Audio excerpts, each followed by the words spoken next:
Hello everybody, today we're going to be talking about labeling theory, in specific classical labeling, reintegrative shaming, and defiance theory.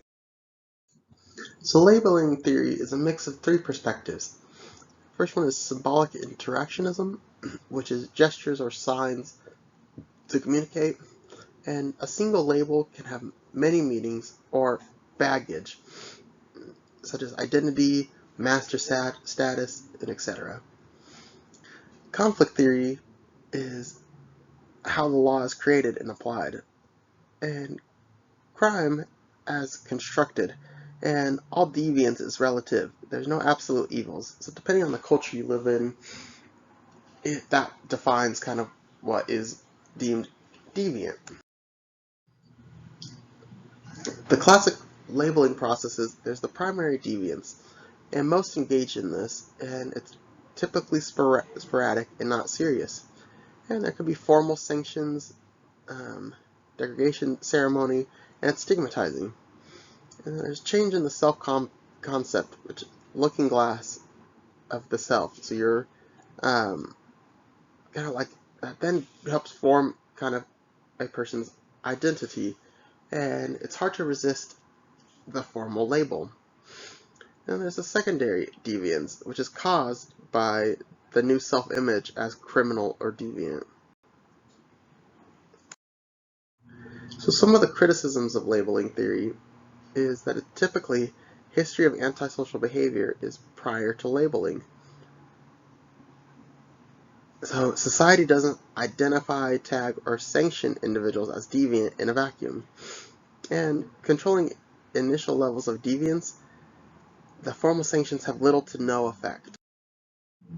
Some of the policy implications. So the 4 Ds: diversion, institutionalization, decriminalization, and due process.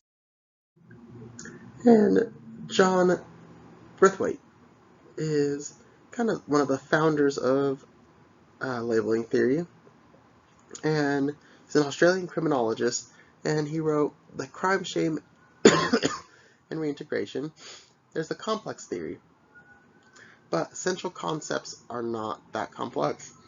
It's a complex theory, but the central concepts are not that complex. So there's the reintegrative shaming versus stigmatization, interdependency, and communitarianism. So what is shaming? So behaviors from others that induce guilt or shame. So snide comments, or stocks/pillory, the scarlet letter, and the naval tradition of captain's mask. In Western society, shaming has become uncoupled from formal punishment. Offenders privately sent away to warehouses by corrections or court. So interdependency is the attachment with social others, so indirect control at the micro level. Communitarianism is similar to collective efficacy or control at a macro level. In communities, the lack of collective efficacy, and among people who are less bonded, stigmatized punishment is likely. So the type of shaming. So there's reintegrative, so the love the sinner, hate the sin, and spank the child, but tell them that you still love them. And then there's a stigmatizing. So there's no effort made to reconcile the offender with the community, and the offender is then an outcast and a criminal as master status. And degradation ceremonies not followed by ceremonies to decertify. Examples of shaming. From the United States, there's courts, the prison, and we do the remove and shun from community. As reintegrative in Japan, there's ceremonies to shame, and then they welcome. So the model is interdependency, the micro level, and communitarianism, and the type of punishment is either that reintegrative or stigmatizing. And there's legitimate opportunities or a criminal subculture, which then leads to high crime.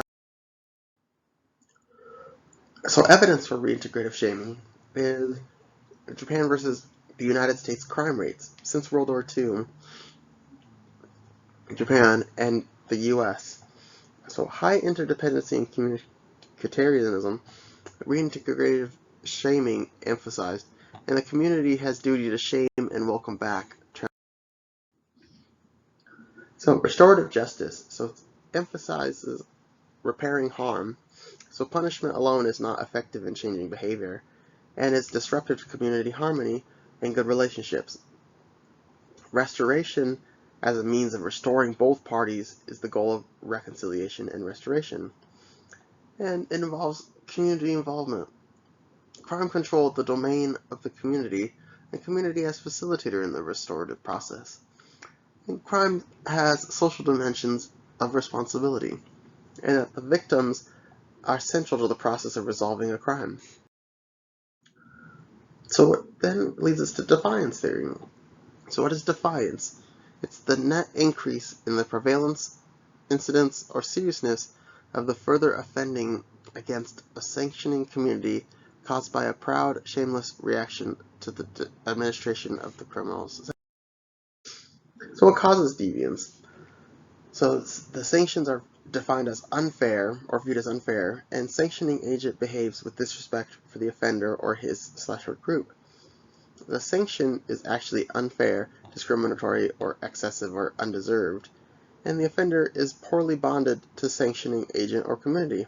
So this is borrowed from social bond theory. And then this creates a hostile reaction. The labeling theory irony again. Getting tough produces opposite reaction.